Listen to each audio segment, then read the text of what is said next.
ay nananatili na walang anumang banta ng sama ng panahon sa loob at labas ng ating area of responsibility. Hanging amihan, ang umiiral po dito sa Luzon, easterly, sa may Mindanao at ang shear line ay nag-i-extend po lalo na sa silangan ng Visayas. At sa ating long range forecast, consistent na rin naman po na walang bagyo na namamataan na tatawid sa ating kalupaan for the next 2 weeks. At sa lagay ng ating panahon, ngayong madaling araw ay maayos ang panahon sa malaking bahagi ng ating bansa pero may tsansa pa rin ng mga isolated rains sa ilang bahagi po ng Cagayan, Apayao, Isabela, Aurora, Infanta, Balilo Island, Lobo, Calapan, Sorsogon, Southern Palawan, Aklan, Capiz, Cadiz, Escalante, Silangan ng Bohol, Leyte, Samar Provinces, Dinagat Island, Siargao, Bislig, Mati, Misamis Oriental,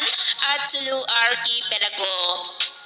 At mamaya po ay sisikat naman ang araw sa malaking bahagi ng ating bansa pero may tsansa pa rin ng cloudy skies with isolated rain sa ilang bahagi ng Cagayan Valley, Apayao, ilang bahagi ng Quezon, Lobo, Calapan, Camarines Norte, Sorsogon, ilang bahagi po ng Aklan, Capiz, Cadiz, ilang bahagi ng Cebu, Bohol, Leyte, Samar Provinces, Dinagat Island, Siargao at Sulu Archipelago. At mamayang hapon, posible po ang malalakas na ulan sa may Kabisayaan lalo na sa silangang bahagi, maging pa sa ilang bahagi ng Mindanao at Cagayan Valley, kaya mag-ingat pa rin tayo dahil posible pa rin po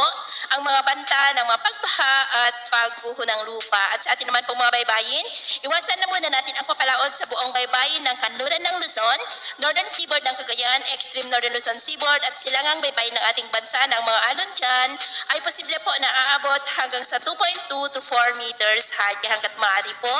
ay iwasan na muna natin ang papalaod dyan sa mga may kulay pula para po mas makaiwas sa mga sakunang